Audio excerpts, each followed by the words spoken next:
Armed police had to be deployed to maintain order as constituency executives were accused of giving preferential treatment to some party members.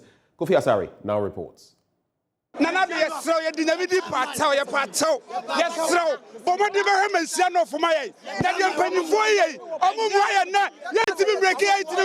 can we break the 8 if these things are happening? The party members protested a decision by the constituency executives to sell the forms to them when they had already been incumbent polling station officers.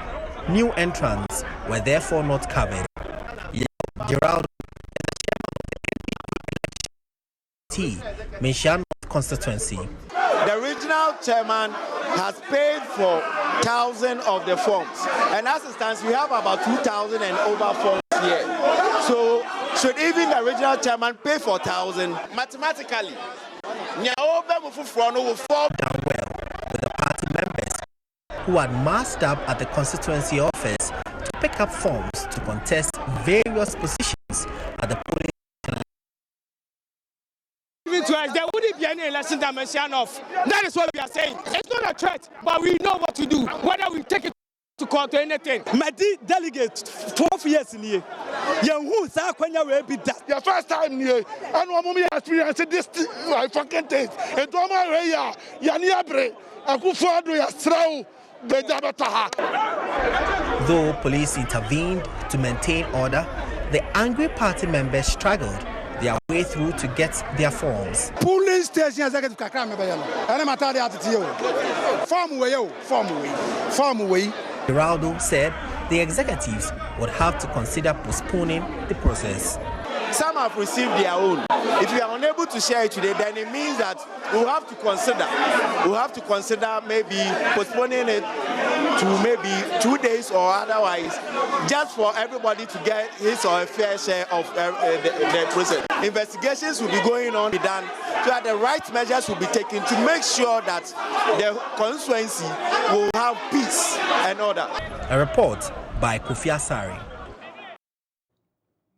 Well, in our second story, and disturbingly, we're now being told that almost half of all fire hydrants across the country are not functional. That's according to the fire handicapped in fighting fire. Here in Accra, many of them are either damaged, hidden, or with no water at all. Justice Baidu has been searching for some of these hydrants. This was the scene from one of the razed to the ground, and along with it, property running into millions of cedis. When the fire happened in July 2021, the fire service, which is housed barely 500 meters away, spent hours in search of water before the damage it did. Today, the traders are building back from the rubble. Right across the road, there is brisk business. It's a Saturday, Makola's big sales day. It looks old and abandoned. You need to look really hard to find it. The traders here have displayed their wares on it. This woman sells earrings, and it is on the hydrant that she sells. So this here is one of the markets. In here, you could find a very busy day, a Saturday, when market activities are at its peak, and you find traders selling their wares all around the hydrant. You have stuff, someone selling earrings, all around the hydrant. People sit around here, fire hydrants, and do not know what to do around them in case there is fire. Fire hydrant, Debbie.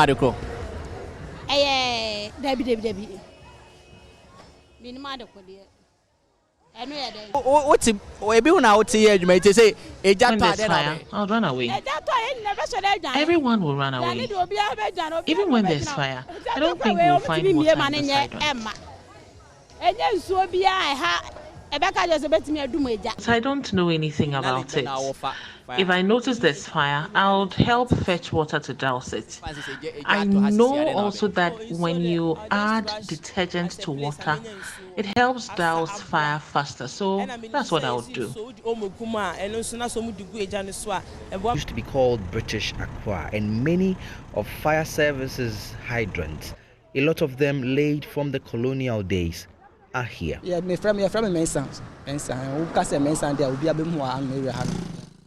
Mensah has lived in Jamestown for the most part of his life.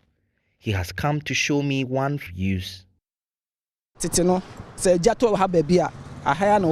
for number connect in Siono, one where they normally do Jano, and I'm the cover before Echo Doom Jano, but I said the anti-Sabio. I don't know, you won't dear the Mundiano.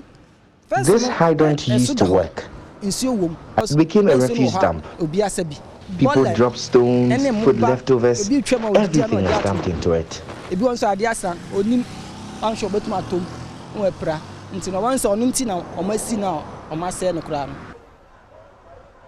Back at Makola, business continues.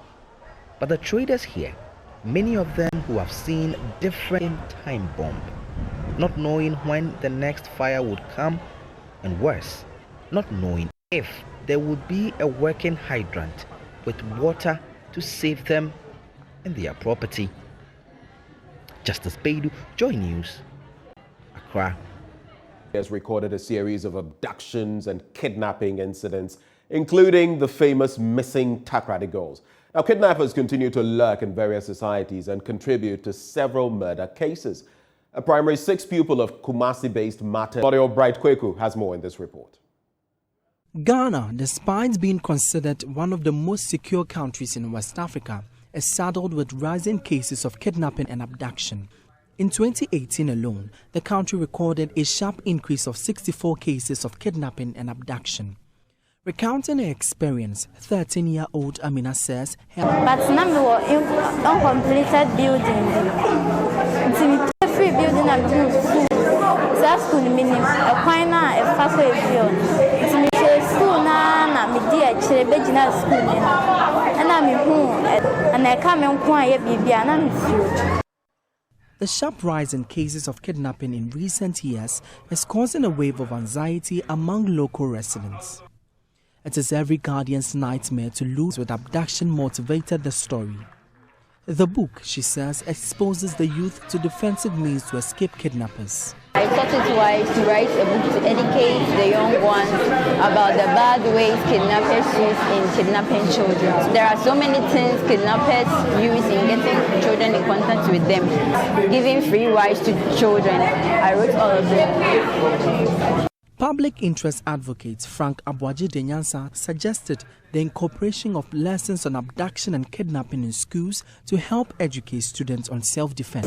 Kidnapping is a serious menace which across West Africa, across Africa, is gaining momentum, especially in Ghana. And then we'll get the needed backing from all of us, especially all Ghanaians, to nip it in the bud. We believe that these criminals are gaining momentum day in, day out. Why don't we start educating our wards that their personal safety should be first? I believe that it's even high time we start teaching at a point in time. As a worried parent, Aisha also called for intensified education on kidnapping. Up to now, anytime I remember a human being put in the sack, in fact, I can't explain the experience I went through. They didn't do anything about it. All what they told me is just to be careful. Thank God my baby is safe. And in fact, it's not only my baby. It can happen to any other children. So please, I wish the government do something about it. The education should be more. We have to educate the children. Let's tell them it is wrong. High School secured its slot in the 2022 National Onga Cook Art Competition.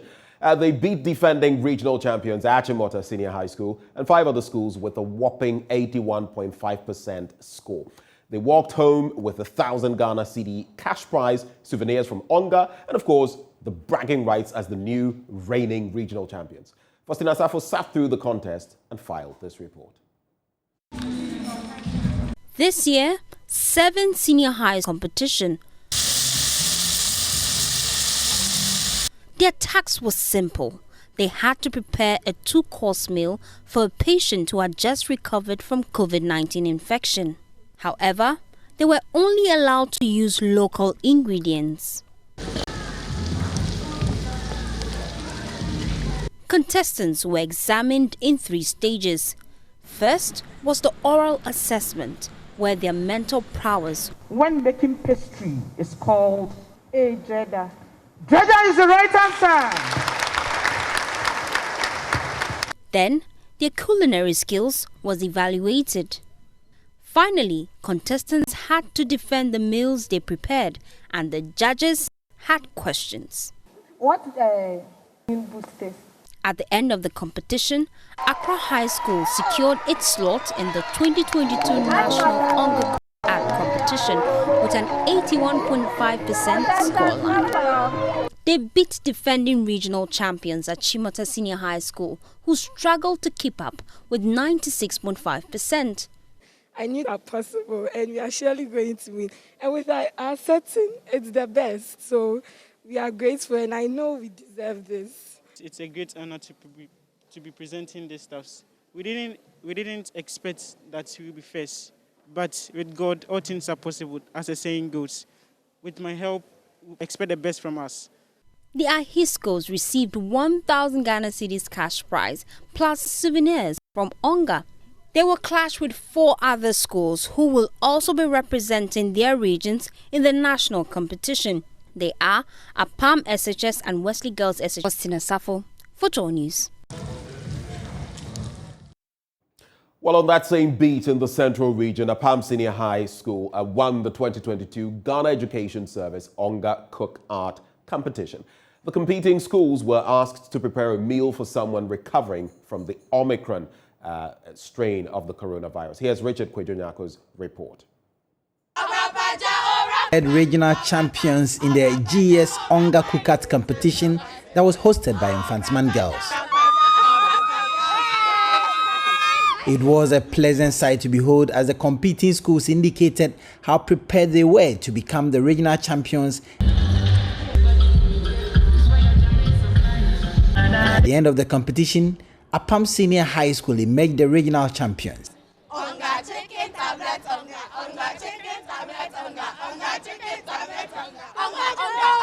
So what did you prepare? Oh, we prepared Siepra Ong. That is, this our used watermelon. Then we used custard for the base. Then we arranged the fruits. The fruits we used mango, pawpaw. Then this one alansa, which we call it African star fruits. Yes. Then Siepra Ong means layer of upper prensa.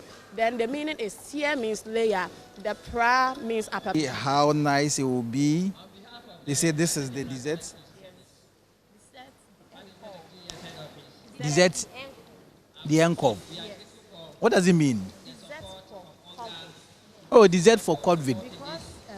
It was. They said we should prepare desserts. We should prepare a 2-course vitamin. Wanted was vitamin C to boost his immune system.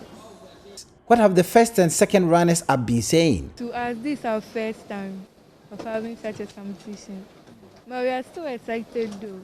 Let's gauge the reaction of Wesley Girls. What do you wish you had done differently in order to have won the... And maybe it would have helped us place first. So we also prepare not just for the practical aspects next time, but we also make sure that we prepare for the theory part as well.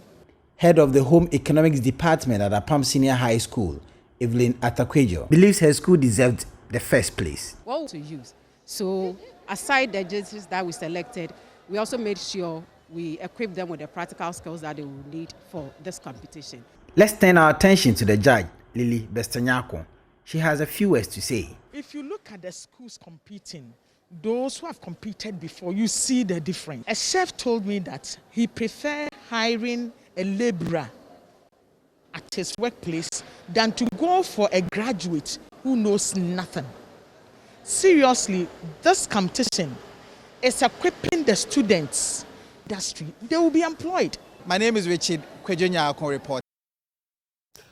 Well, that's it for the news. Thank you for staying with us. But don't you go anywhere because we bring you more in terms of the AM News Review. That is up next with Duncan Amwa, Executive Secretary.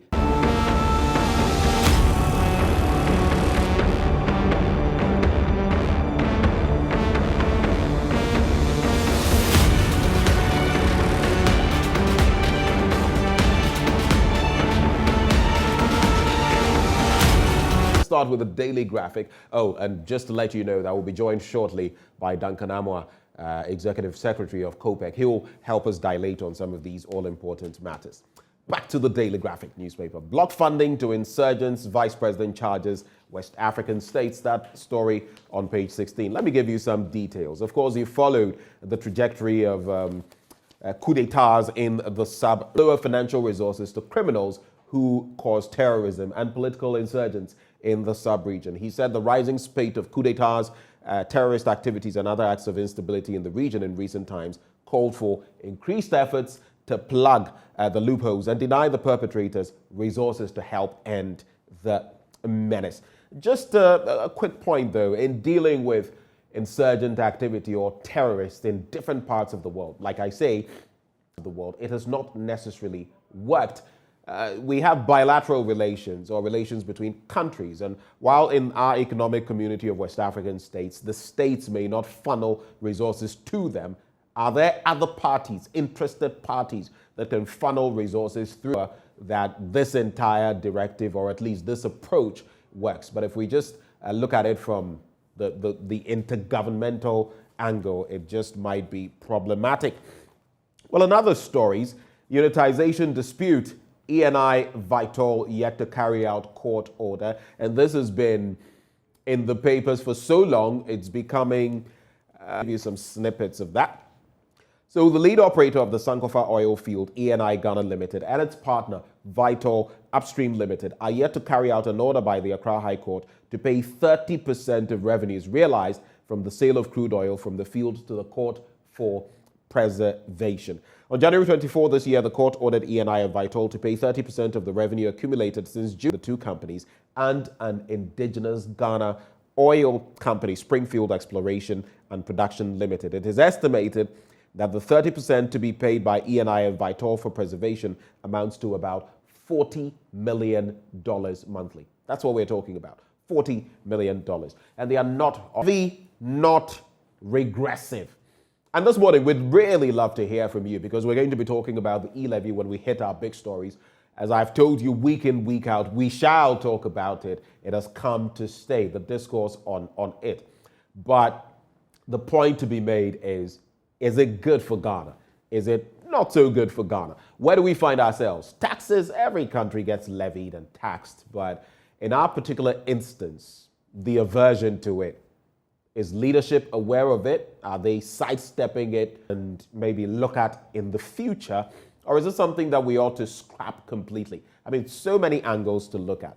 But in this instance, Finance Minister Ken Ofori-Atta has been assuring the public that it is not retrogressive, but a comprehensive system to get all potential taxpayers to contribute their quota to national development. He said the rate of that the tax was pro-poor and therefore not regressive. So those are some details in there that you can take a look at. The story is on page 3. Let me say a very good morning to Duncan Amwa, who now joins the conversation. Duncan, good morning. Good morning to you and to your working weekend, but here we are. It's a Monday morning, and we're doing what we do best. I don't know how yours was, though. You sound a little low this morning. Let me just put it that way. Hope you slept well. Well, Ben, myself and George, we have almost always enjoy. I enjoyed mine the Saturday, and it's been a long weekend.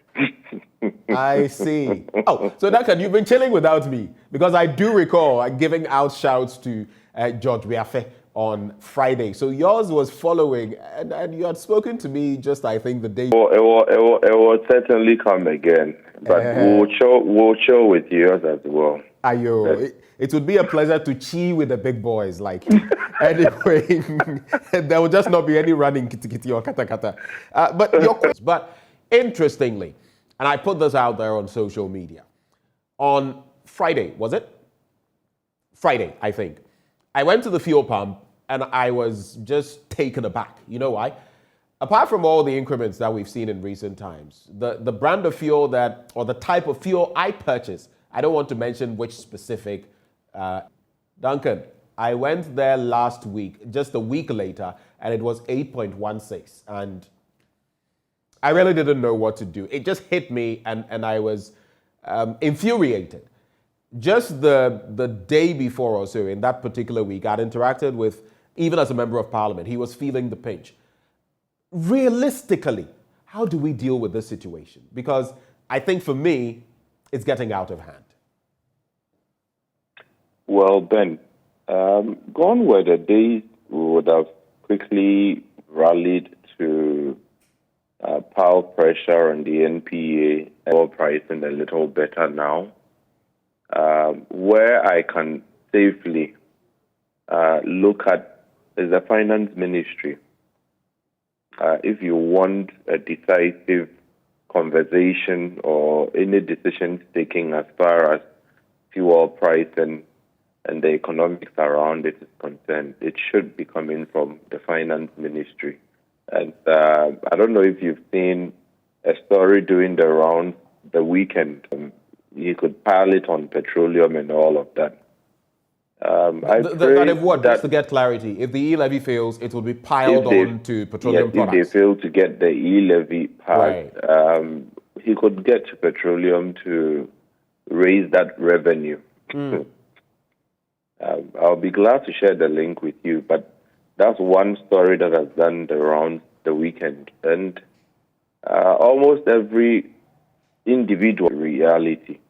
The reality being that people are really complaining about fuel prices, and what they expect is some action to bring it down.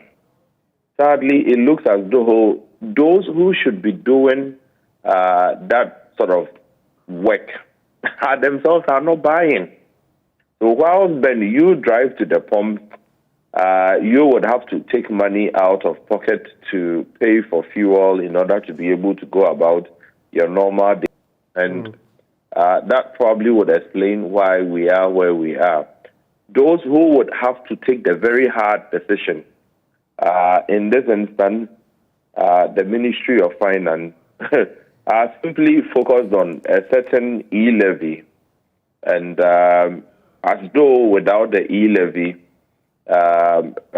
nothing else would move. And then the next option is that if E-levy doesn't also work, allegedly from the story I read and others have circulated the weekend, if E-levy doesn't come, then we'll probably go for fuel, more taxes on fuel, when Ghanaians are already complaining. So the cycle Duncan, doesn't look like any time soon, Ben. Right. It doesn't. Very briefly on this, what do you think the impact would be if the E-levy doesn't go through and they slap these taxes on petroleum products? What do you think that would mean? I mean, you look across the board and it's 7 point something, 7.6, 7.9, 8.1 in my case.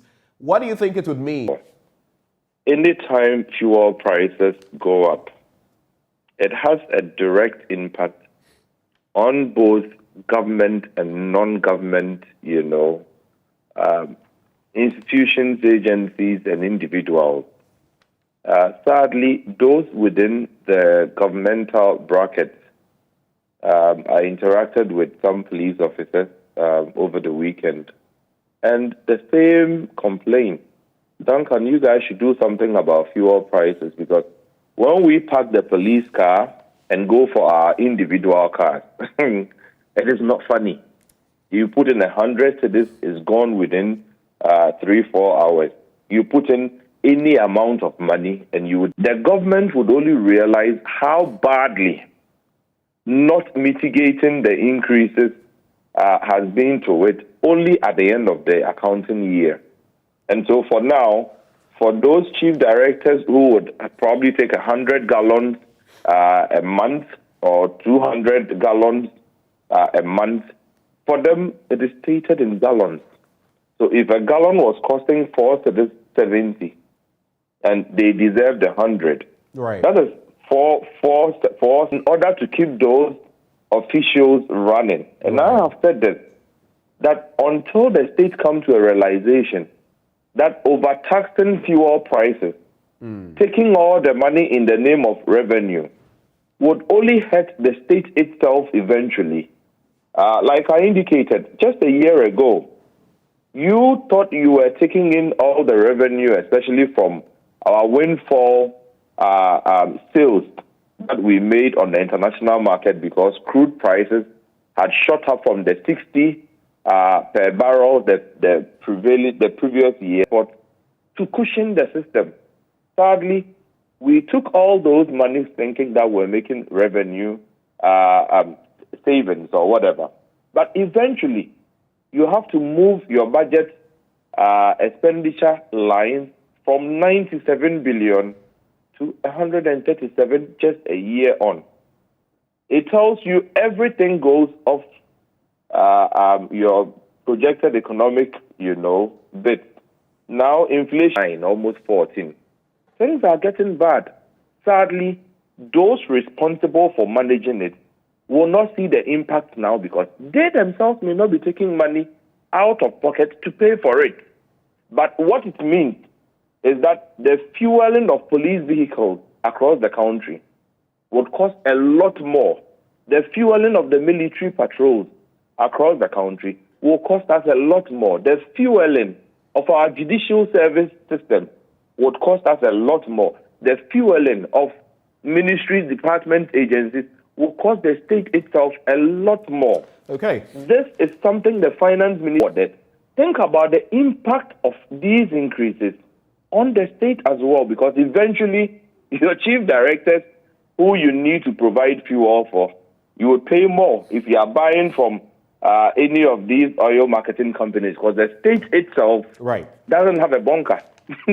Ben, unfortunately, it doesn't. And these are matters we're going to have to grapple with. But let's quickly wrap with the Daily Graphic, looking at some other stories, Duncan. NIA opens registration centers at Accra, Tamale. Ben, sadly, I haven't received mine yet. And I think that this step is very progressive. It is something that the NIA should have undertaken long ago in order that a lot of the Ghanaian population could at least get a fair chance of getting the Ghana card. Now, you drive to the NIA head office, and oftentimes the queue that you meet there would either say go and come back another day, but another day would also be met with public spaces where people can walk in freely, be able to prove that indeed I merit the card, and be able to get that service extended. Some are even willing to pay for it, yet the premium service is currently also, under the kind of pressure that the normal service is also, undergoing. So that service would need to be looked at, especially if you look at the fact that we are now saying that without the Ghana card, you cannot even register your chip, and your SIM would also be taken away from you to a lot more Ghanaians. And Ben, before you let me go, there was an interesting twist I came across the weekend. We still have a bit of time, though, Duncan. I was just wrapping on the Daily Graphic, not the entire review. But you go ahead. Sure, Ben. Sure. So I think that the NIA is doing something good. The service very, very accessible, just like we do for the Electoral Commission EC registration cards. You may not be able to open 30,000 centers, but at least do 3,000. That will give Ghanaians a lot more access in order to get their card. Some of us did a registration, couldn't receive a card.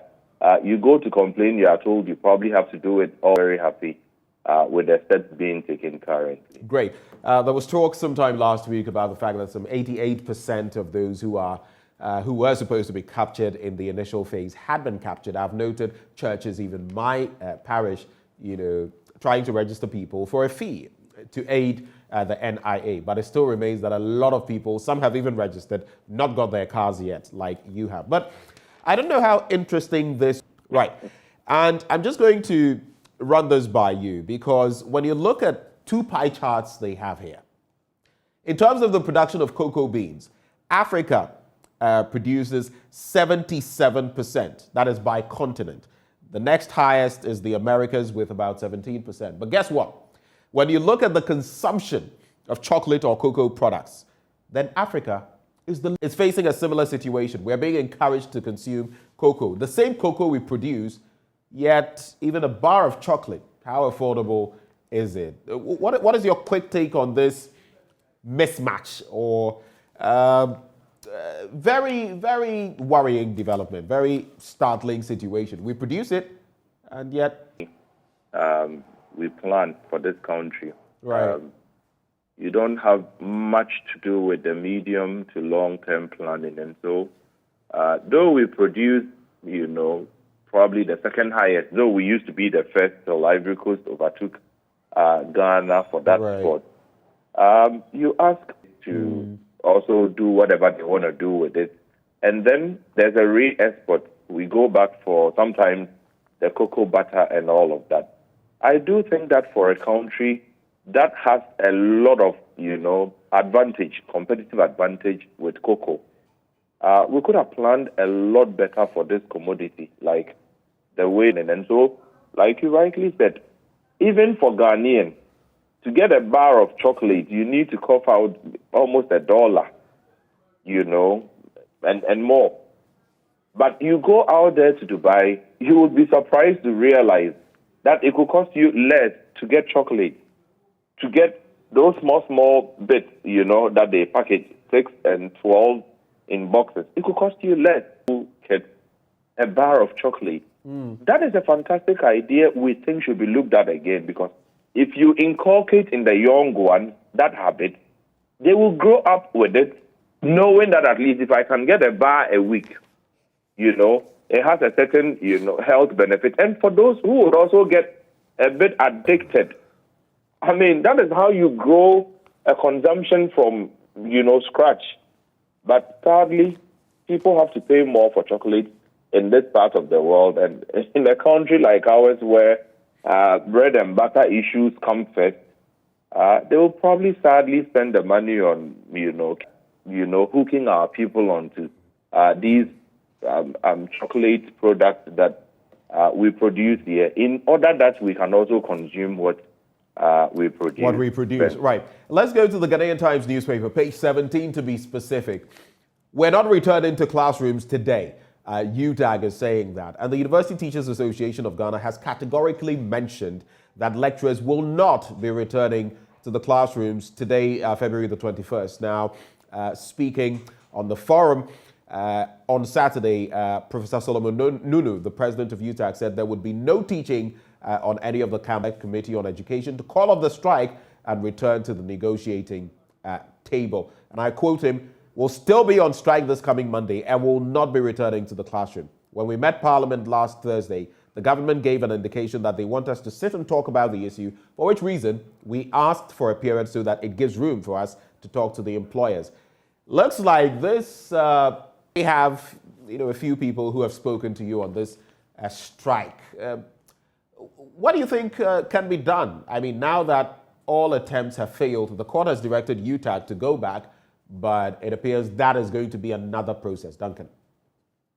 Well, Ben, part of the very good people I got to wish a happy birthday were members of UTAG. And like Duncan, our incomes cannot take us home.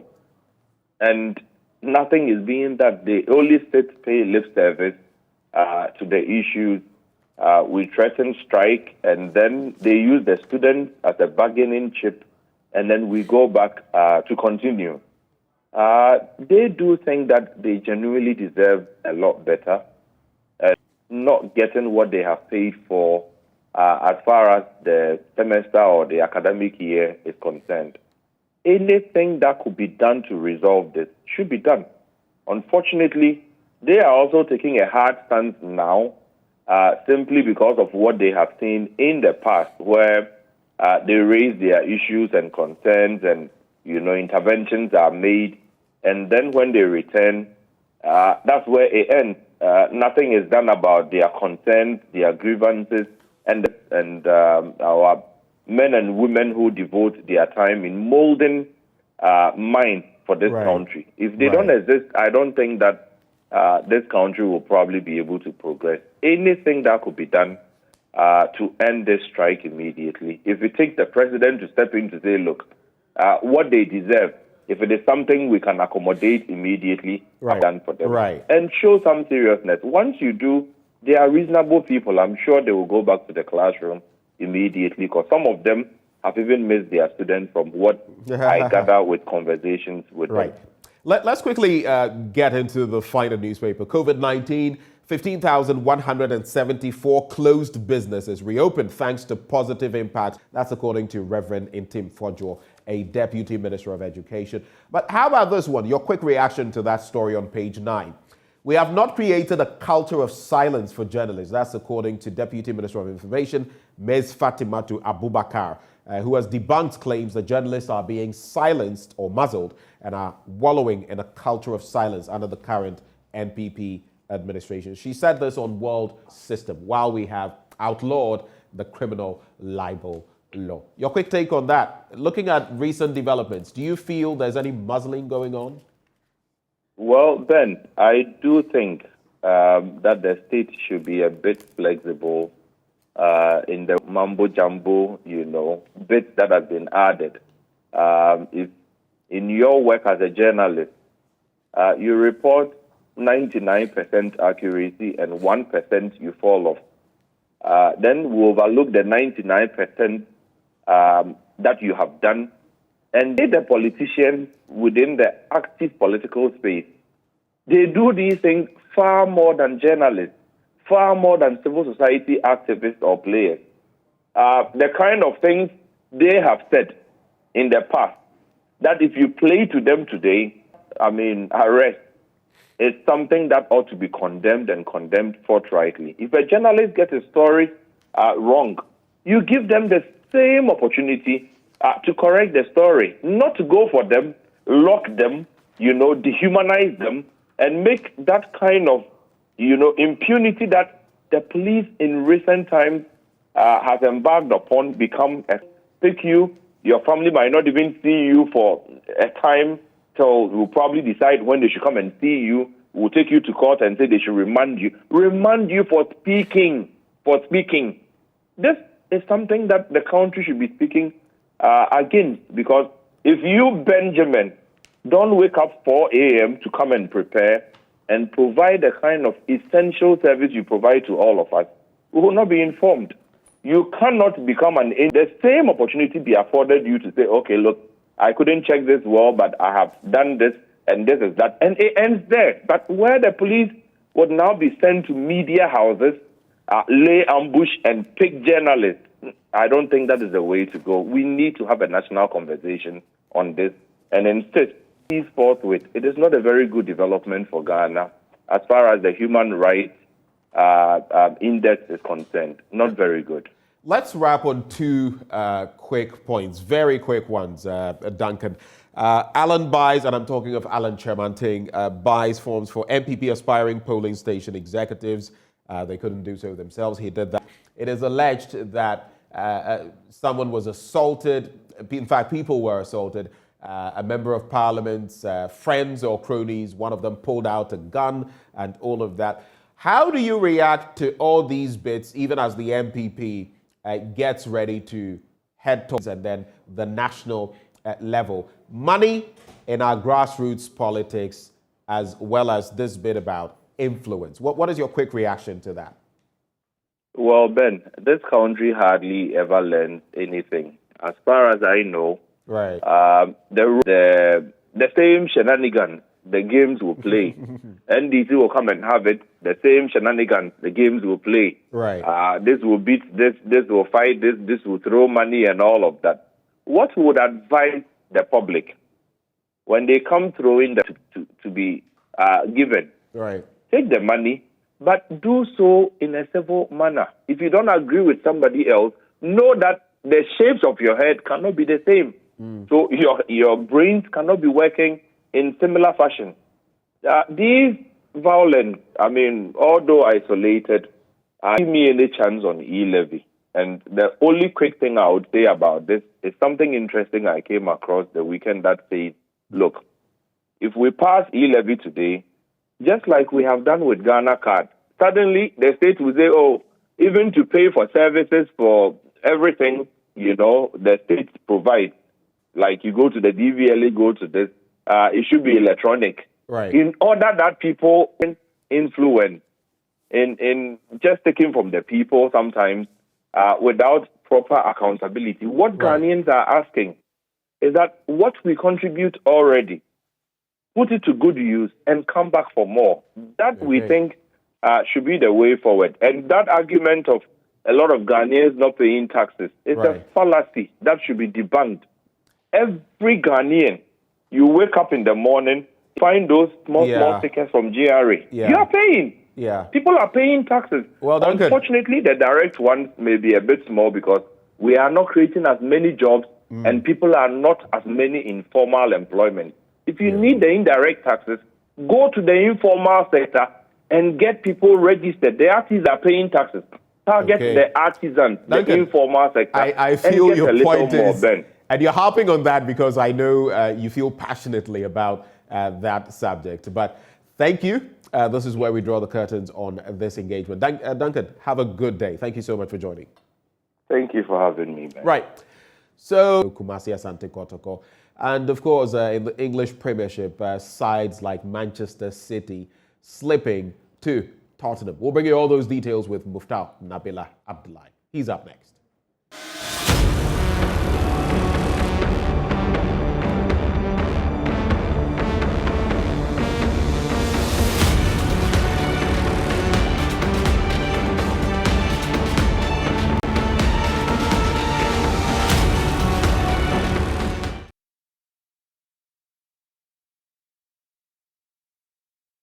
Mustafa Usif has revealed the amount Ghana has paid to host the 13th edition of the Africa Games. Ghana won the right to host the African Games in August 2018 after seeing off competition from Nigeria and Burkina Faso.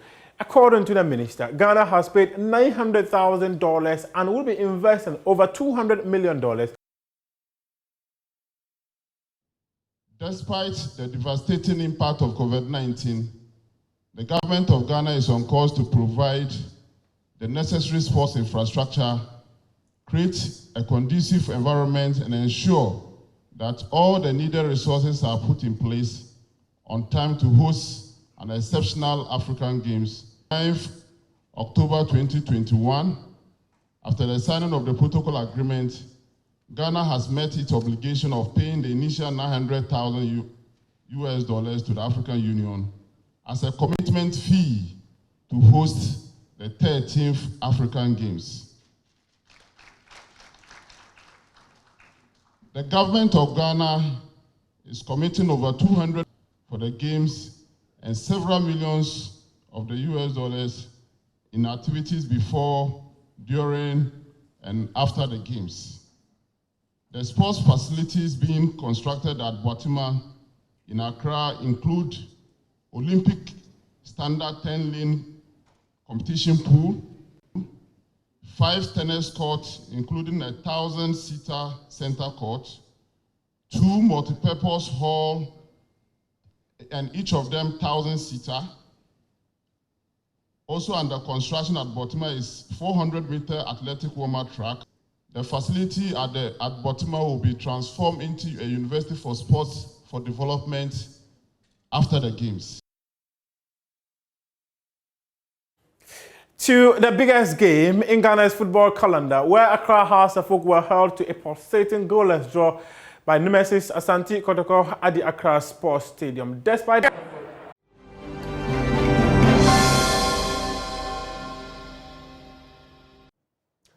Well, thank you very much for staying with us as we get into our big stories for today. And we're going to be, sharing our thoughts, first of all, on the E-levy, taking the Christian perspective to the E-levy.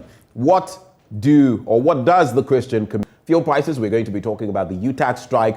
We're going to be talking about even the Ghana card and matters arising from there. Now, joining us for this conversation, Reverend Dr. Kwabena Opuni Frimpong, and It has been a while since I've interacted with him, so it is a moment of some excitement for me to reconnect with Reverend, who joins us this morning. Rev, a very good morning to you. Thank you for joining the conversation. Okay, so Rev, you would have to kindly unmute. Hello, Ben. Great, I can hear you now. Thank you for joining the conversation. Yeah, it's a pleasure to meet you this morning. Right. So I do not know, but I can hear you, but it is not so loud. So we'll try to rectify that. But once again, thank you for joining. I hope you've been well. It's been a while since we last spoke. How have you been? God has been good, Ben, and I hope you're also doing very well. Discussion today, and it has to do with the E-levy. And Christian communities have been discoursing on it in recent times. Interesting development because yes, they will tell you that sometimes the Christians communities will tell you we don't like to veer into politics too often. But in this instance, we have a matter that affects all of us, and it's the E-levy. So even before we get into it, from your perspective, what does it mean to have an E-levy? What is your understanding of the E-levy and what it means to our national life at this point in time? Viewers, already the various mobile network, when you do transaction, there is a fee that you pay. So almost all of them, MTN, Vodafone, and the others, already Ghanaians are aware that when you the networks, now the E-levy is not different from what we have been doing with the various networks, MTN, Vodafone, the others. But this time, the fee or the levy will go to the government. So there's a component that the networks will keep as they are doing now. But now the new layer says that government must also benefit transactions that already certain levies and fees have been paid. Okay, so that's your quick take there. And let me just add that, of course, the gentleman I'm discoursing with, Reverend, is not just, maybe just to specify, he's Executive Director, Alliance for Christian Advocacy Africa. And also get into, my follow-up then. So we have the E-levy and its proponents and all of that. Just this morning, we were reading from the papers how Finance Minister Ken Ofori-Atta is saying that it is not regressive at all. It in fact, has very progressive components to it. Of proposing this in Parliament. We've had fighting in Parliament. We've had people, demonstrate, people do all kinds of things. Does that surprise you any? Or you think it's just the feel of what the ordinary Ghanaian is experiencing? No, Ben, it's not very surprising. It's natural. If I have some funds, naturally, tax paying is not something that people are enthused about all over, And so when you talk about taxes or levies, you must know that naturally, it's not a very comfortable thing that you expect everybody to clap for you. And even in this country, may not be very, very different from the beginning of VAT. But it seems to me the leaders then were able to manage it to the point that now we are paying VAT, but you don't hear much, challenges and what we are witnessing now when it was, and learn how we did it then and how we may do it now. Levying or taxes, even biblically speaking, it is said, give unto Caesar what belongs to Caesar and give unto God what belongs to God. But you speak to the tax experts and they would also tell you that you must tax, yes, but tax the goose in order not to take off all of its feathers. In other words, leave it with some end. We've had, and just to break down what you've started talking about, you spoke about the service charges, which is the 1% that especially those using a specific network, MTN, would have to pay because the others don't implement that in the first place. In other jurisdictions, we have countries right here in Africa taxing the service charge. So the 1%, for example, that a telco would take, so it makes no difference to the person let's say, the person engaging in the transaction. But in this instance, we have a case where, apart from the service charge, you are going to be levied. Now it has been brought down to 1.5%, as will be tabled on the floor of the example of other countries who have been there, done that, and seen that it might be better this way, not to go in this a bit of a novel way that would bring problems. Do you think the views that you have just expressed are all over? It seems to me the challenge at the moment is the entrenched positions that the two leading political parties have taken. So other views have not been seriously, if you are with NDC, whether there are other views we can be considered or not, E-levy is a no-no. And then if you are MPP, even if there are other considerations, if you are MPP, MP, or now even in the communities, MPP person, it's a win-win, you know. And if we go that way as a nation, we will not help ourselves, because now we are forcing something on us. Either we will other alternatives that equally can be considered, considering what is happening in other countries, even other opinion that other people are expressing. At the moment, serious considerations are not being given to views, but entrenched positions are being forced. It seems to me that is the challenge we are facing. Had to discuss all round, and looking at the sort of rancor it has bred, even on the floor of Parliament. On the back of this e-levy, we've seen our parliamentarians do things that we would not have wanted to see, which has left us of the e-levy. Now, you've experienced the VAT situation in the 90s, where it had to be withdrawn and brought back. In this instance, there's a bit of a similar issue, because now government has, so to speak, withdrawn the bill, given ample time for the people to digest the entire concept of an e-levy. Mind you, Rev, people are complaining about dire economic times, the cost of everything is going up, fuel prices are going up, and we'll get there. But considering all of these, do you feel? Like I said earlier on, we've seen the introduction of VAT before. At the beginning, the then government find it difficult to carry the nation along. You know, let's keep this in mind, that the tax, the e-levy tax, family members or party members, everybody, every Ghanaian, whether you belong to party A, B, C, whatever. And so such a bigger tax policy, our leaders, current leaders, we are not there yet. The nation is divided. It's not only Parliament that is divided along to pay or not to pay lines. The nation is divided.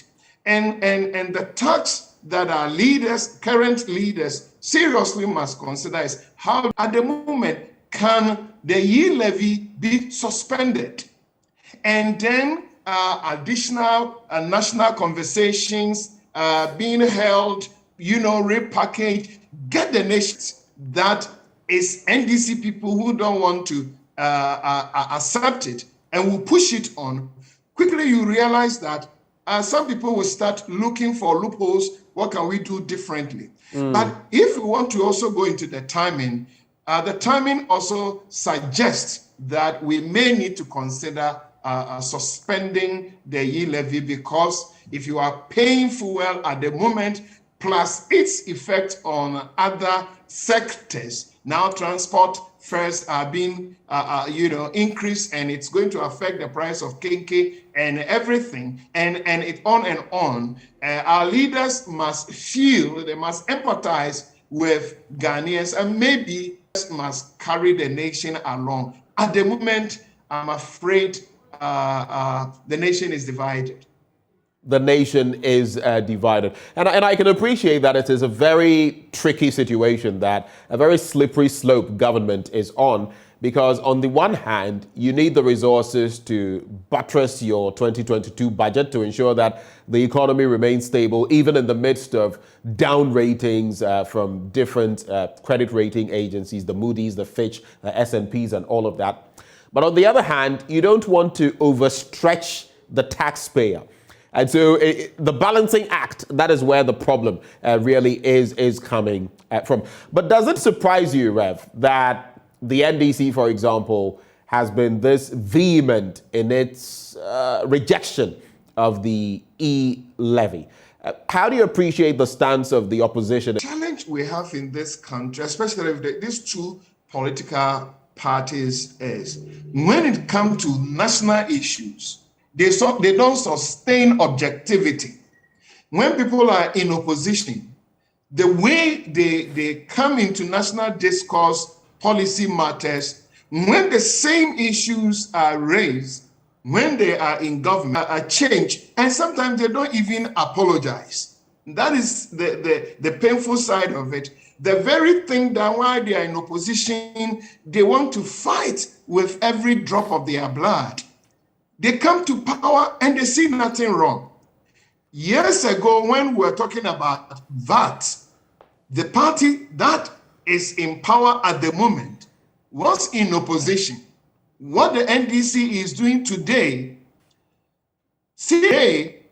is something that one day you want to ask yourself, even though I've heard one or two of them saying that if we come to power within the next 100 days, E-levy will be a thing of the past. We may live to see.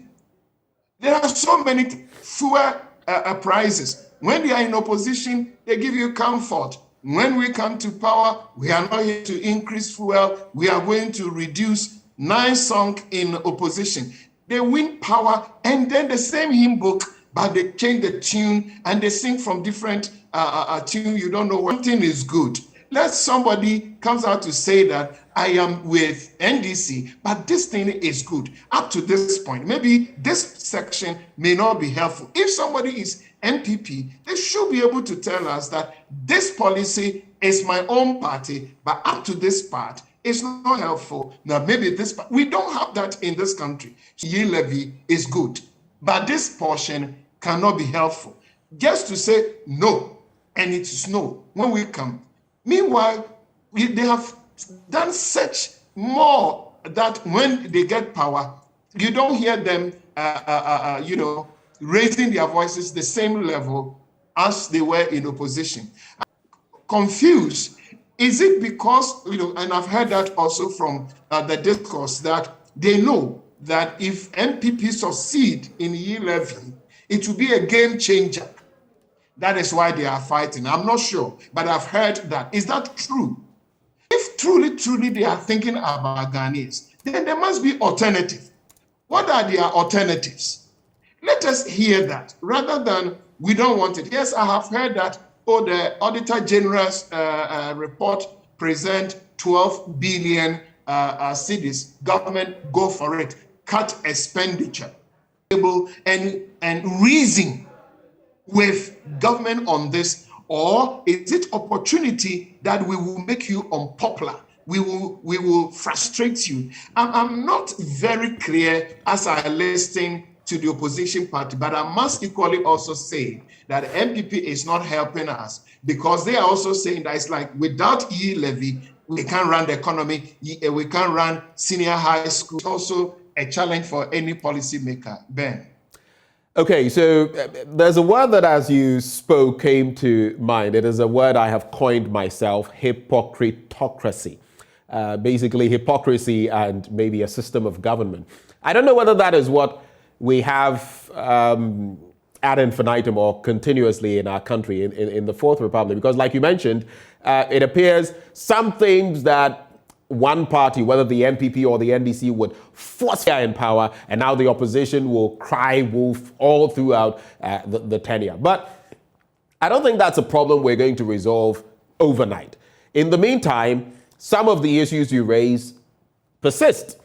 Now, when you look at our budget, the projection for 2022, we're looking at 100.5 billion Ghana cedis. Of course, we have the different components and aid. As it stands now, though, the E-levy is going to give us something a little less than 7 billion Ghana cedis. So the question, like you made mention of, does it mean without the E-levy, our economy is going to fall to its knees to shore up our economy? And that also is another crucial question, which also creates the picture that then we ought to be exploring those. Because in the end, if someone tells you that the people you are governing say, we are not in favor of this, government will... Sentiment from some MPP communicators, like if, I don't know whether they were expressing individual views or that is the real position of government, I'm not very certain. But I've heard one or two senior even members, if we don't have E-levy, your roads will not be constructed. If we don't have E-levy, and on and on and on. And that is also very discouraging, very, very discouraging. That have we come to a point where if we don't get funds from, the mobile money that I sent to my mother in the alternatives, and there are views from civil society groups, in fact, some Christian organizations, Ghana Pentecostal Charismatic Council, others have expressed various views. Whether government is hearing, listening, I don't know.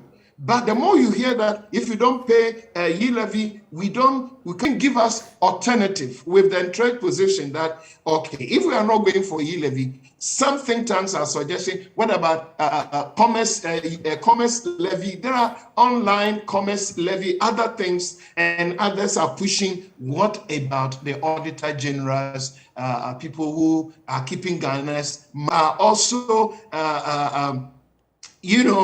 must come to the tax net.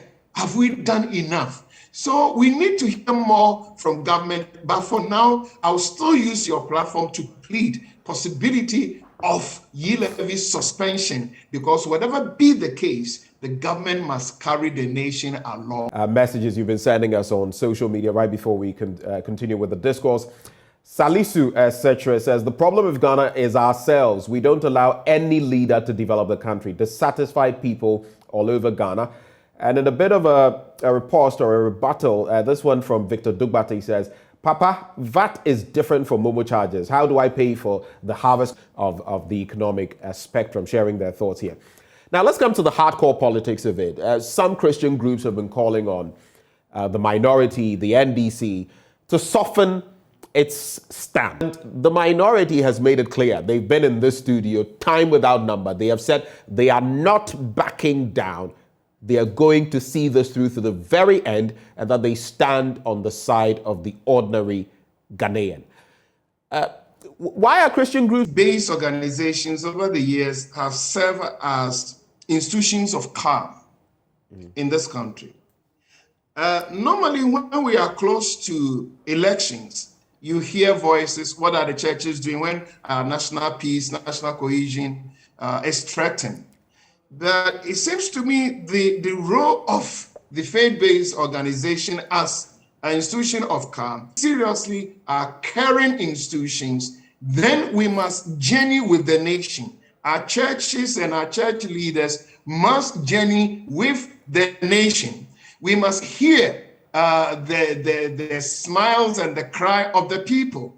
And therefore, yes, NDC. So you ask yourself, church leaders, why not continue singing praises and worship in church? But why are you involved? But why should we also leave the nation alone, struggling, the tension you earlier on mentioned? We've witnessed some in the people's break, whatever, but there was bloodshed. And the indiscipline we have witnessed, yes, some of them, they have come out to apologize. But moving forward, how can church leaders just remain in the cathedral and say that now elections are over, struggle with yourself? We can't do that. And be where the people are. And that is why it seems to me that we must participate in this national conversation, not to be on the side of anybody. The church must not create platform for any political party. We should not be a convenient partner for any party. Pardon my coming in there, but are you, very briefly, are you not tying a noose? Go down this road, people would expect that practically every topical matter, you should react to it. I mean, that would be fair, wouldn't it? No, we must give praise where praise is due. So, for instance, if something is good, and we have had some level of stability on energy. So saying being part or journey with the nation doesn't mean every issue we will come on media platforms or we will write, communicate and all that. Some can be within our circles that electricity, we can be part of it, but the layers may be different. Where you say certain things, how you do certain things. But if things are good, I should be able to say this is good. The same way, if some things are not working well, I should also be able to say that from our constituency, our church members, this is what we are hearing. And in that case, it's not like that we will adopt maybe. Right. Let me take your quick take on fuel prices and maybe the general cost of living. For me, and I use myself as a practical example, between last 2 weeks and just over the weekend when it hit me on my fuel, there's the bit about the fact that currently we have about 3.6 million people in Ghana who are exposed to hunger. There are bread and butter issues in Sierra Leone, and I've had some colleagues there share their stories with me. There is regulation in Sierra Leone, a neighboring country. And here we have a system where every now and then prices change. What is your reaction to these wild fluctuations in fuel prices? And do you feel the calls on government to do something about it are... I teach at K University, as you mentioned, and I came from Accra to Kumasi. On my way, I bought a fuel diesel at a total at 6.650. Right.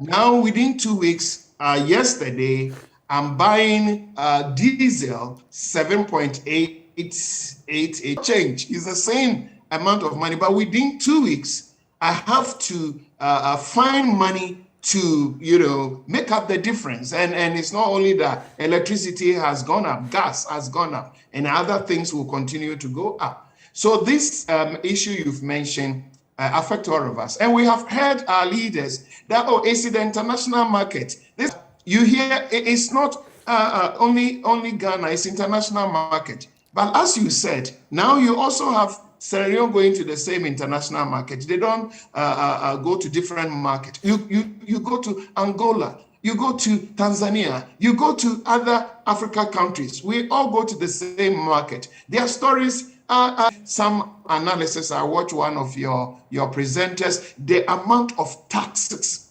on our fuel price. So that international market, yes, but what about the tax component on our fuel? And can our leaders do something? And here, we're campaigning that he's not coming to... Well, a bit of a patchy network there, but once we reconnect with Dr. Opuni Frimpong, we'll give him the opportunity to get through his thoughts right there. Okay, so Doc, I see you back. Just start from the top. You were talking about the president and his promises. Please go back to that. Yes, you see, we are having a lot of what I want to call political soundbite. But I pray and hope that some of the statements, promises our president made should not remain political soundbite. It shouldn't. And we plead with him. That message he gave us, that one, I'm not coming to increase fuel, and I'm going to reduce. Now, this is where we have reached. And he must go back. I believe he has watched that video. Some of your network have been playing that video. And this is where sometimes we say that we are not doing the political bidding of any political parties, but we must be objective. Church leaders must be sincere. The more I listen with the crisis we are going through, and we plead with him that he go to that extent. Okay. So from fuel prices, let's talk about something else that has struck us in recent times. And it has to do with the bit about people getting arrested, the long arms of the law reaching out to some individuals on the back of the publication of false news and all of that. So we have a number of presenters who have been affected. The Power FM presenter, we had Bobi Ansan, we've had some others also get apprehended, arrested. We've had others who are not journalists as well fall foul of the law. And we've also seen the likes of Oliver Barker-Vormawor and some of his comments, which have led to his being, well, for now, kept in custody. Do you feel, on the back of some of the sentiments we've had from last year, and I'm sure you recall Dr. Sam Jonah made mention of the fact that we were gradually creeping into a culture. It's been enforced in the past or not, we must do the right things. But where do we strike the balance? I've heard academics discourse on this, Doc, and say that if we want to go down this road, then it means every time someone does this, the same process must follow, and that it is not practical. What is your take? You see, Ben, we have a trajectory on this subject. Right. From Rekumbere's time, the struggle, the media space has suffered in this country. We've traveled, some distance. And so sometimes you pray and hope that the media space will not get us back to where Mr. Charles Rekum admit that if we don't address the excesses, what I call deficiencies in public discourse, our national cohesion is being threatened at the moment. National peace is being threatened. It's like people can go to the media space and anything that they want to say. But having said that, I also come back to the fact that why are we not asking them to just retract and apologize like it's been done before? Again, those who are setting up the business people now, many of these media platforms are being set up by even political parties. But if you're a business person and you set a media house, well thought through guidelines for both presenters, hosts, and guests. At the moment, sometimes, Ben, I ask myself, some of these media houses, do they have editorial boards? Do they have a guideline that guide editorial work? Because if at KNUST, and if there's an editor of a program like what you are saying, if you must have red lines, and I believe, Ben, if I cross any red line right now, you either ask me to withdraw or you issue a disclaimer that this kind of thing or software is saying it's not. And it's like they are suffering from verbal diarrhea on and on and on, and you don't get anybody in that media house, in-house, guideline that we are sorry, including sometimes even the host. Even sometimes the problem is not the guests, that the hosts themselves are saying things. You are supposed to be a moderator. Why do you talk like this? Set up media houses, they need profit, they need their money, so be it. But when it comes to editorial guidelines, they should allow media professionals to do that job for us. Else, those who are setting up media houses must know that they are hurting this country, men and women. They are quiet and they send some of these young men and women in the name of politics to do what they are doing, but they must be worried. Having in mind Rwanda, they must be worried the hurt that they are causing this dear nation of ours. Rev, do you have your Ghana card? Have you re-registered your SIM card or cards? Oh, General Secretary Christian Council. And we were, blessed? They brought their machines to our premises. So I may be one of the and I took a picture. They took a picture of my card. I still have it. So at least you had the privilege of going through that, but not everyone has had such a privilege. Many of us had to follow the usual cues and all of that.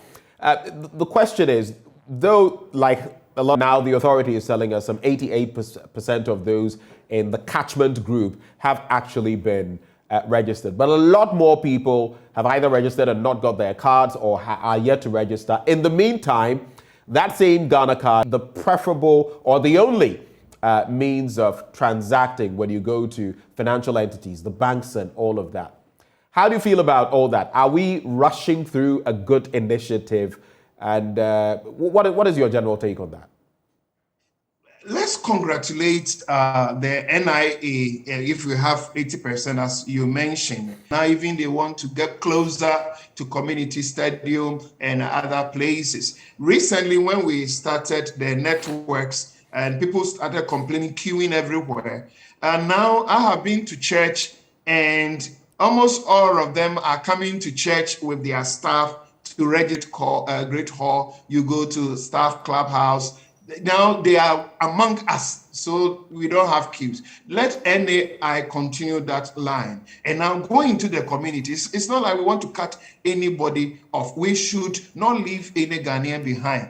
And sitting in their offices in our communities, NIA must now move their machine into the communities and save us into the market space and make sure we register every Ghanaian. So yes, they have not leave any Ghanaian behind. And if that means moving into their communities like now the mobile networks are doing, or they extend their deadline. But we should not leave any Ghanaian behind. Let us get every Ghanaian registered. Of course, that digitization then leads into the digitalization. Attention to this as well. On the back of all the economic circumstances we've had and all, we have a number of groups, even within this year. Yes, a lot of them through last year, but this year as well, who have embarked on industrial actions. This year, UTAG has done that. CITAG has done that. And now the latest, entity on the block is fair to government. And with UTAG, for example, and here it's tricky because I know you are in there as well as a lecturer. You've been given the directive from court to go back to the classrooms, and yet your leadership is talking, Professor Nunu is talking about the fact that there are still things to be done. And I'm on strike, sadly. I would have loved to be with my students, but I'm on strike. And I pray and hope in no time I have opportunity to teach. But for UTAG, I am not official spokesperson for UTAG, so I will leave my executives and leaders. A thing in our country must be addressed. That somebody can go to close to 40,000 cedis a month in this country. Some can go to nowhere near the teachers who are teaching them. That at the entry point, a university PhD holder cannot, is within or around 5,000 Ghana cedis. We must be worried as a country. If politics is being awarded more than are getting themselves involved in politics. Now politics has become business, and this country must be worried. And our leaders must get closer and relax the atmosphere.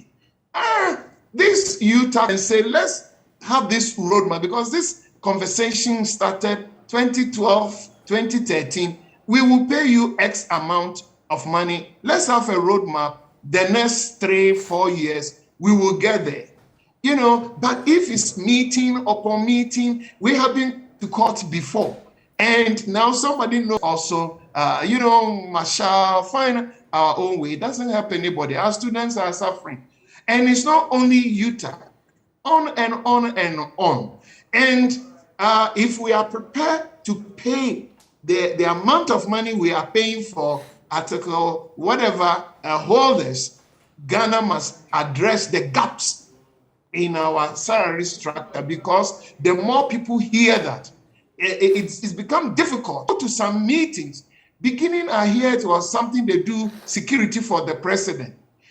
If the meeting runs 3-4 hours, you find V8 engines on. If it's president, fine. But why now ministers, deputy ministers attend programs and they are in? It's like you asked me to suffer because you are not buying a fuel. I'm suffering. But you have gone to that level of comfort that even you want, when you move from the meeting hall, you want to jump straight into a car that the temperature is at what level. It's difficult to understand when they see the lifestyle of our leaders. Let us give us example that they are also sacrificing. So Ghanaians must sacrifice, but our leaders must empty this. Some jump into politics and some even no first degree or even first degree. And 1 year in politics, they are raising mansions and they are driving cars that somebody in whatever profession can stay 10 years, a car you cannot buy. Young man jump into politics and we need difficulties. Our political leaders must examine their lifestyle. To cap off the conversation, Doc, and I just want this in maybe some 30 seconds or a minute. A comment came through on Facebook in respect of the conversation. And yes, matches. Would you be willing to pay tax? Would you be willing to pay taxes on the collection, the money you get? What is your take on that? No, churches pay tax. That's something that some people don't get. So here's my point, Doc. I'm not talking about the other extraneous activities the church would engage in for which you pay tax. On the collection and other bits in there that ordinarily you don't pay taxes on. This individual wants to find out, would you, as a contribution to the national kitty, as we contemplate the E-levy, would you be willing as churches to pay tax on that? Different from the political parties. The political parties also receive donation collections from their parties.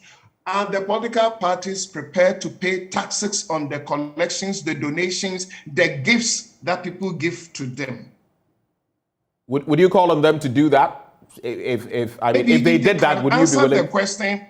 If they answer the question that the political parties are prepared to pay taxes on the donations they get for their campaign, because that trend is not different from what we get.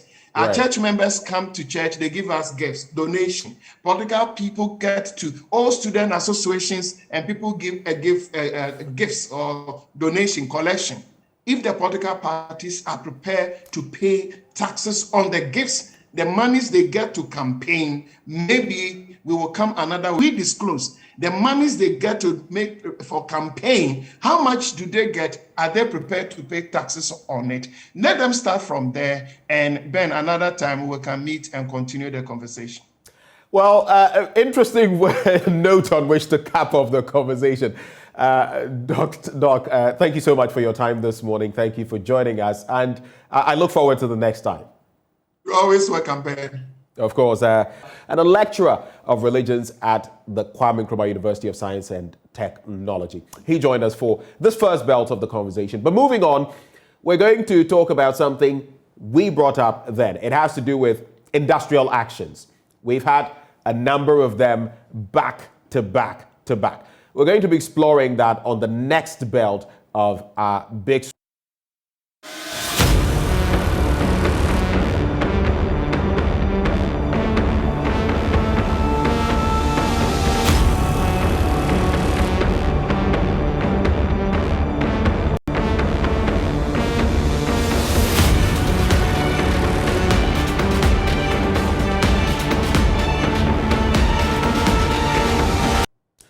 Let's get into the second belt of our conversation, and it has to do with industrial actions here, there, everywhere.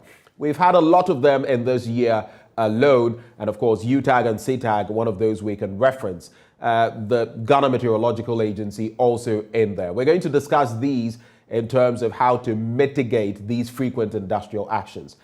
What is government's role in all of these?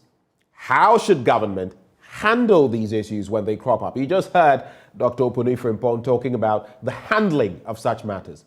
What constitutes better conditions of service? I mean, are they being realistic? And we'll be speaking to Austin Game. He's a labor dispute resolution expert. He joins us with his take on these matters. Mr. Game, a very good morning to you. Thank you for joining us on the AM show. Right, so I see you unmuting. Can you speak up? Good morning. How are you? I am very well, Mr. Game. Thank you for joining us. Now, when you look at all of these industrial actions that we've seen back to back, what do you think is at the very epicenter of all of them? Why are we seeing so many shifts? A shift in making a new law. That is the Labour Act since 2003. And unfortunately, we have not been able to have a paradigm shift ourselves as a people.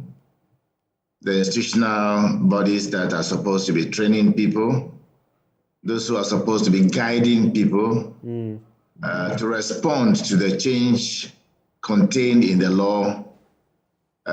We failed to do that. Indeed, industrial relations is not something that just anybody can just jump into it. Right. Because managing people and related feelings is a thing. To where appropriate, all of us have become victims of the circumstance now. And so we have to take a step backward and take the right step. That way we can overcome the challenges we have now. Otherwise, it will continue like this into perpetuity. Are you saying you suspect that moving forward, we could, in 2022, for example, that if someone, we've seen UTAG, we've seen CITAG, we've seen the Ghana Meteorological Agency already in this year, and we're just in February. I'm not suspecting, it's real. It's something that can and will happen if we continue to behave the way we are behaving. Look, we can't hide. So please, the best way to do this is for all of us to become sober and recognize that we are many. We are all not the same. The fingers are not the same. So if you don't know, ask. Indeed, I don't know everything and nobody knows everything. If I'm pretending and feeling that everything we do is right and whatever I say is final, these are the consequences. Are you suggesting that has been the reaction of, whether it is UTAG or any other entity, the employer, in terms of not acted above the board in dealing with these organizations, which justifies their embarking on these strikes? Because, mind you, we have COVID-19, as has been cited. We have harsh economic developments across the world. That must be considered, mustn't it? In the world has not come to an end. If you are managing people and circumstance beyond your control, crops up, what do? That is why we are talking about managing people. There is one key word that appears to be missing in the lexicon of Ghana: inclusivity. Everybody is in what our law says. In fact, let me just maybe go a step backward for you. Look, the Constitution of Ghana is very clear under the directive principles of state policy. Chapter 6 or so, Article 36, subsections 10 and 11 says that the state shall take steps to ensure that people's safety. State shall ensure that working people participate in decision making. It's on the basis of that, and also Article 24, it's on the basis of that the labor law was crafted. It wasn't crafted for academic purposes. If you have the feeling that whatever you do is final, the consequences is what you will see. You have to involve people in decision making. That's what the Constitution of Ghana says. And that's what was translated into the Labor Act. But employers, and let's forget about government. Government is an employer. Government does partisan politics. It's about human resource management. It's about ensuring that the relationship is well built. And that's why you employ other people to support you in delivering that mandate. So we cannot hide. And that's why in the law, we created space for National Labour Commission. Government is left in the care of the three bodies: employers, government, and labor, constituting the tripartite body, as the ILO itself is also constituted. That's how we made it. And therefore, if you select people onto the commission, the people are expected to be completely independent. You have no attachment to the people who even select you. Your only attachment is to keep advising them to ensure that they are in conformity with the law. Is just one of the subject matters anybody can just jump into and make mockery of it and go away. And that is the consequence. That's what you are seeing on your screen. Right. So clearly, we must change. There is a shift. There must be a shift. Otherwise, you will paralyze. And the paralysis is what you are seeing. The paralysis is what we are seeing. Interesting perspective there. I was going to say the NLC, I mean, the different groupings that you say they should be above or live above politics, even in their work. But there are political appointments to the NLC. There are. How do you expect them to not act politically, or at least in the interest of the appointing party? What's your expectation, and is it realistic? Well, the commissioners that we have to decide are selected by the bodies mentioned earlier. Right. Now, the executive secretary, allegedly, I understood, appointed by government. Right. Whichever way it is, if the commission is mindful of what they are supposed to do, the executive secretary cannot and shall not, even to be a member of the commission, is beyond just the roof here. It must be something solid. And so those who select the people themselves must also advise themselves in the future. For now, then they have themselves to blame. And I think he's a nice gentleman.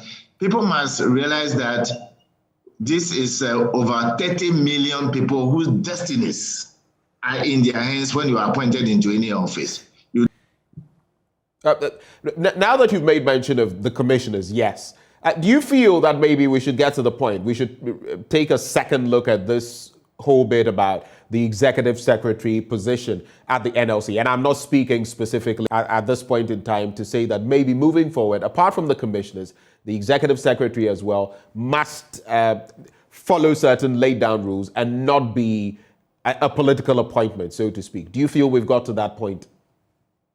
If the employer, the government of the day, selected somebody to be appointed, the person should still go to the Public Services Commission to be grilled through an interview, because this is you have to be skillful. You can be a special lawyer. You are not qualified to be there.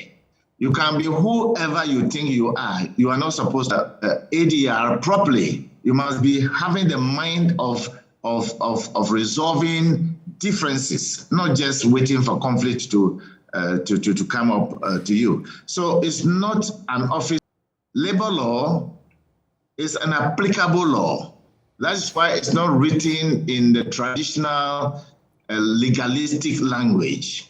It's written because it's meant for two people who can form a union, including Kaya can negotiate. So clearly, we have missed the way, and unless we take a step backward and ensure that we take the right now, get people with the same mindset seated and have a conversation around what have we been doing well? How can we do it better and proceed from there? I'm not interested in appreciate the fact that we have a Labor Act coupled with the ADR Act, the allies that have been passed. We must couple it together and have people who have the capacity to implement them. Right. So that we don't take followers. You speak of the fact that there are too many of these incidents. Before we start getting to maybe the meat of the matter, what government can do to forestall some of what you have projected, that real actions we have seen. We had UTAG and CTAG. CTAG at a point came out, there were some directives and accommodation from the employer, and they broke off and said, we're no longer on strike. But UTAG has been on strike up till in the modus operandi so far of the NLC. That is what they say. When push comes to shove, you go to court, we are directed to go back to the classrooms, and that is it. This time they have said for various reasons, hoping for some sort of response to their resolution on the 5th of this month, sent to the Minister for Communications and Digitalization, Ursula Owusu-Ekufo. They did not get that, and as of the 18th, they are also on strike. When you look at these two bodies, UTAG, and fair for them to be embarking on these actions at this point in time? Or I mean, what is your reading of those two actions? Are they being too hard on government? Either on strike or expressing some concerns, say that the strike has been suspended. That is even worse. It's only suspended, so it's not over. Right. So when it triggers, then something else will have to be given. So, two, the way and manner the bodies that are charged to handle the UTAG matter to the court itself, that's just no good. That's one. Because industrial relations is not supposed to be played in the law courts. The judge did exceptionally well by not initially the first two sittings, not determined. That was quite good. He urged them on to go and negotiate. The only small snag there is asking them to go and meet with. See, it's not a part of the issue. UTAG has a problem with their employer. And I want to say this. Employers must learn to have time and analysis before it metamorphosed into becoming a full-blown conflict like the way we are seeing the UTAG one now. But there is a huge world of a difference between having differences, some form of and the consequence is what we are seeing now. And it is not one-sided, it's both parties. They must be willing, and the law is very clear. If you go to Labour Commission and you think that you are not mediators, the law is very clear, including the ADR Act, makes room for either private institutional help or individual that you identify that you want to invite to fast. None of them, the employer and the union, they did not take advantage of any of the opportunities open to them. And the choice they have made is to suffer. And the suffering is what we are all going through. But in terms of the processes to a ruling, UTAG must comply. But it appears in this instance, they are refusing to comply. I mean, is that not intransigence on the part of UTAG? How do you respond? Yes, I appreciate it should be responded to positively. But these are the consequences of industrial conflict. There can be intransigence, if you want to call it so. Prison, you worsen the matter. It means forever and ever, and you'll be forced to release them anyway. And so to avoid all these things, that's why we created space for a National Labour Commission to be impartially active and ensure that these matters are resolved within some hours. It can be done. It can be done. I repeat, it can be done. And I'm very happy to resolve their matters. I'm sick and tired of it. And I think the earlier we change our attitude, the better for all of us. Right. Just hold for me, agency, because the acting director of forecasting and synoptic meteorology, Joseph Potofi, had this to share in recent times. I just want you to, watch that. By the close of day, something fruitful will come out of it, because the union put certain things, and if those demands, some of them can be met, some of them maybe from Monday, Tuesday, Wednesday going. The data is to observe duration, solar radiation, incoming radiation, soil temperature, and almost all the weather parameters that you can think of. We need to observe it, and the observer or the technician is mandatory on us to observe the weather and then report the weather every 3 hours throughout the country. So every 3 hourly, there is what we call synoptic data that we observed, we record, and then we push. It is very dire consequence. In certain places, certain airlines cannot even come, because when you come currently, you are doing so at your own risk. Our men are not providing that service. Wherever they are getting the service from, we don't know, but with.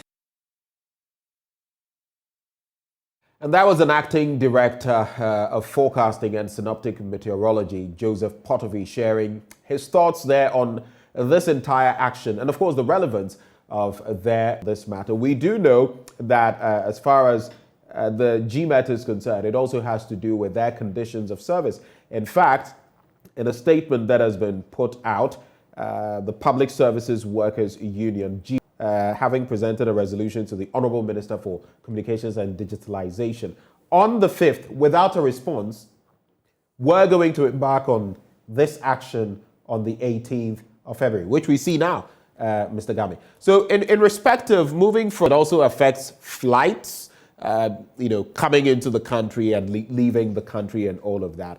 Another big issue. What do you see in there, in their specific case?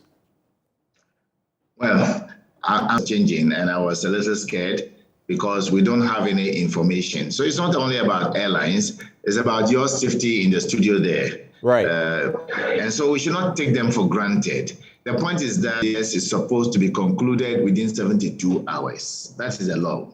And that should be the practice. And you see, inclusivity, as I mentioned earlier, it's not a figure of speech. It's of living and involving people. The law enjoins us to share relevant information. And we put that there because the Constitution, as I mentioned to you earlier, demands that we must take steps in everything we do. And people think that they can do whatever they like. These are the consequences. Look, you can be a minister of state. I've been a minister before. You can be managing labor-related matters. Ask the vice chancellors. We meet regularly. I don't wait for them to take strike before we meet. I meet with various unions regularly. They can testify. We have problems. Some people may mismanage something for fire to be quenched. People must learn. There's nothing like reactive or to react to a matter in the labor law. It is proactivity that is in DG Met matter. They should not go and sit down behind closed doors, argue and debate, and somebody is a winner and somebody is a loser. They should have a simple conversation about these issues. That which they can meet, let them meet it. That which they can't meet, they should openly difficulties. But I think that we should share the burden together and find a way of resolving these differences as quickly as possible under the canopy of proactivity and not reacting to an issue. If people threaten or give you space that, look, if we don't get this, we'll do this. And you want to, we have to place things where they are to be placed. And having mentioned Labour Commission again, I think it's important that when such things, you smell it. You don't wait till the time is due, and then you are inviting. Right. So we tend to be reactionary, but after having spoken about all of these, it still remains. How do we resolve these issues and actions? What is government's role and what should it be doing? What do you think it should be doing at around this time to even prevent the incidence of same moving forward? Government as employer is as vulnerable as any other employer. Right. They have there's not, and explain and be honest with them, because if they know that you are not being honest and truthful in sharing the information you are sharing with them, they will not want any problem. Be honest, open, because the law enjoins employers to have an open channels of communication with their own people. Section 9 of the Labour Act, Section G says so. But if you go to cabinet and you are discussing your matters, that's your matter. If you go and read out a statement somewhere, you have read your statement, that is your power. But when it comes to labor relations, you are equally it of the Labour Act.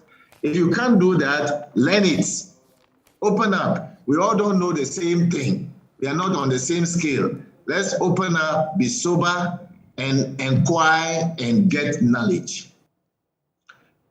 The Fair Wages and Salaries Commission is another entity that must learn to be impartial and must learn to serve as a technical advisor to the employer.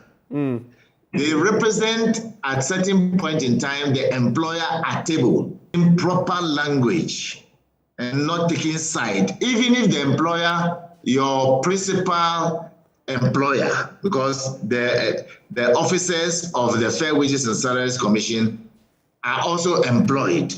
Peace to the employer your principal. And therefore, you are not supposed, if they are in some breach of the rules that govern the procedure of anything you do, this one can't go this way. This will be the consequence if we do it this way. And so therefore, that is the role of fair wages and salaries. That's why they are called even fair wages and salaries. And on the back of the point you make, when you look at some of the ritual, do you feel at some point they have lost it? Well, the young man who is in charge of the fair wages is new there, but he has tremendous understanding, and if he can help by way of advising our relations, that ministry is supposed to be a technical advisor to all other ministries, including the presidency. In fact, that is to me the ministry of ministries. And therefore, if you are there, even though you are in political office, you serve as a technical advisor and guide the presidency, guide all other ministries so that they do not create trouble for you to be resolving. It's a very specialized ministry. Again, it has to do with everyone is talking about better conditions of service. What, technically speaking, forms better conditions of service? I mean, UTAG has said it, GMAT has brought it up, CTAG has brought it up. Generally, what would go into that? To negotiate under Section 97, you are to make every reasonable effort to reach agreement. For the condition to be seen to be acceptable to both parties, that's why I mentioned earlier about inclusivity, you have to share that this will be written voluntarily by the two of you without any coercion, and that which you have concluded is not reversible unless the two of you agree to reverse it. Therefore, under the law, under Section 1054, unless the two of you agree to reverse it. So that is a condition of service that will be implementable. That's why you must share relevant information about your finances, about your materials, about what you want to put for them to put in as working people. That is giving them the KPIs to fulfill and ensure that people are productive and ensure that discipline is in place so that imposed by one side, then it is not an acceptable written condition of service.